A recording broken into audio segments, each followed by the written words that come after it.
Haji Anton SH, bereaksi keras atas pemberitaan di media terkait pernyataan oknum pejabat dan 2 penjabat bupati perihal kesiapan Kabupaten Kolaka dan Kolaka Utara untuk bergabung dalam daerah otonom baru Provinsi Luwu Raya, apalagi mengaitkannya dengan latar belakang sejarah yang keliru. Pertama begini ya, sebagai orang yang juga berdarah Luwu, saya menyampaikan selamat atas ide itu terhadap pemekaran Luwu Raya, tetapi tidak dengan menggabungkan Kolaka Utara maupun Kolaka.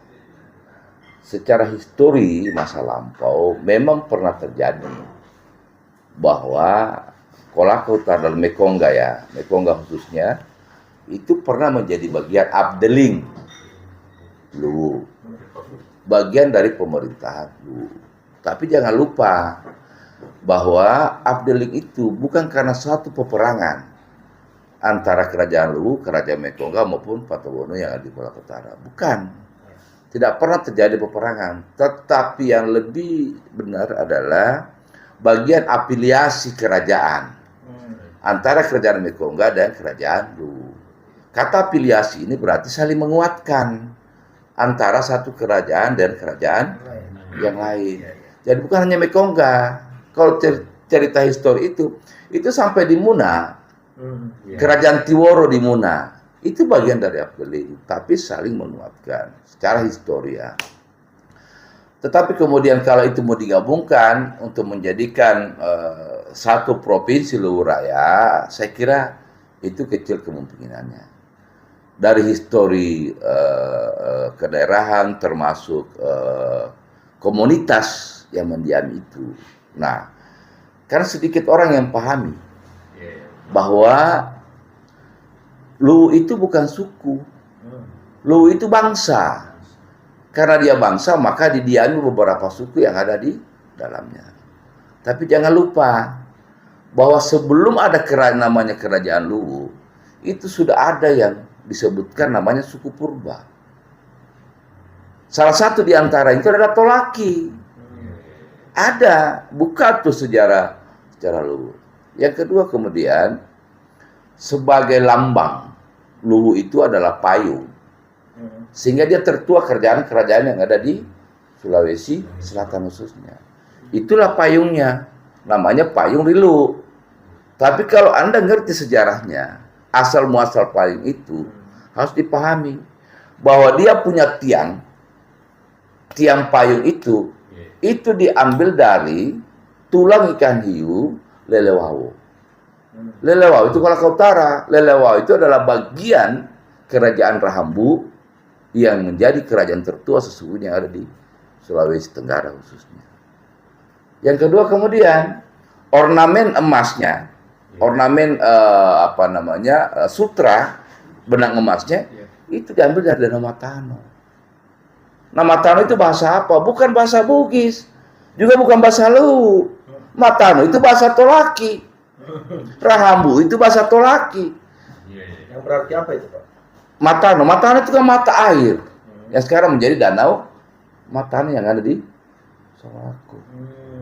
Matano itu bahasa Tolaki. Sehingga ada beberapa daerah yang masuk wilayah kerajaan Luwu, pemerintahan Luwu Raya sekarang ini, itu adalah bagian daripada wilayah-wilayah yang pernah diambil orang Tolaki. Apa buktinya? Karena penamaan rajanya itu adalah Mokole. Semua daerah, baik yang ada di Sulawesi Tengah, Kaeli, Padoe, Pamona, Tolaki, Mornene, yang penamaan rajanya sama Mokole, maka itu satu rumpun. Dia satu rumpun. Nah, terus pernyataan adinda saya, Ketua DPR Kolaka Utara, saya hanya mengingatkan, menjadi pejabat itu mulut dijaga. Ya, mulut dijaga, harus dipikirkan baik-baik. Kalau nggak ngerti jangan ngomong. Ya, karena apa yang keluar dari mulut seorang pejabat itu menjadi bagian yang harus didengarkan oleh masyarakat yang dipimpinnya. Maka jadi pejabat itu hati-hati, jangan sembarang ngomong. Apalagi kalau tidak ngerti histori sejarah. Gitu.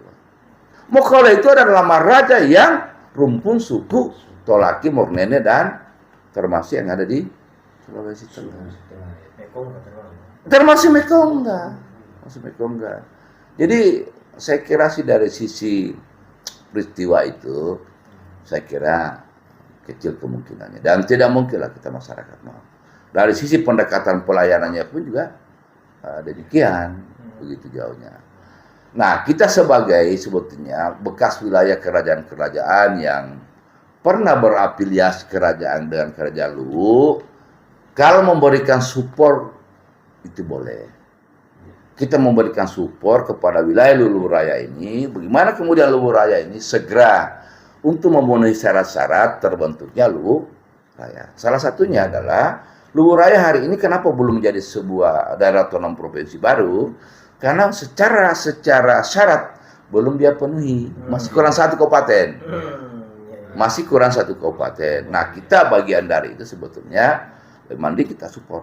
Bagaimana kemudian terbentuk satu kabupaten di Luwu Raya itu sehingga memenuhi syarat, dan kita support Luwu Raya menjadi sebuah daerah otonom baru, provinsi baru. Atau mungkinkah isu menggabungkan Kolaka dan Kolaka Utara ini sebagai pemenuhan persyaratan itu, Pak? Saya kira saya bisa pahami itu bagian dari itu, tapi caranya yang salah. Karena hal yang tidak mungkin akan terjadi. Tidak mungkin akan terjadi. Satu, masyarakatnya. Yang kedua, pemerintah Sulawesi Tenggara tidak mungkin melepas itu. Hal yang mustahil. Hal yang sangat mustahil.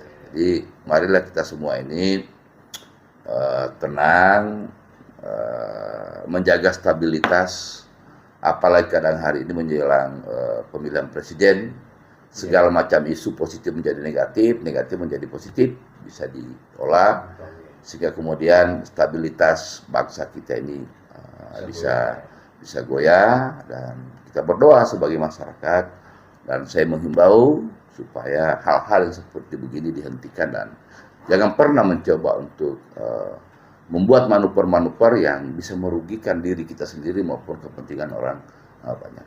Saya kira itu. Mengenai dukungan 2 PJ ini? Saya kira nggak ada. Dukungannya kapan? Kalau hanya bicara-bicara begitu bukan dalam bentuk dukungan. Karena itu ada aturannya, ada mekanismenya. Perlu dirapatkan di DPR, mengundang tokoh masyarakat dan pemerintah. Bukan personal.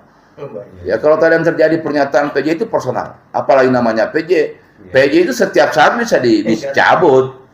Jadi jangan juga PJ berkomentar berlagak seperti kayak bupati definitif. Hati-hati.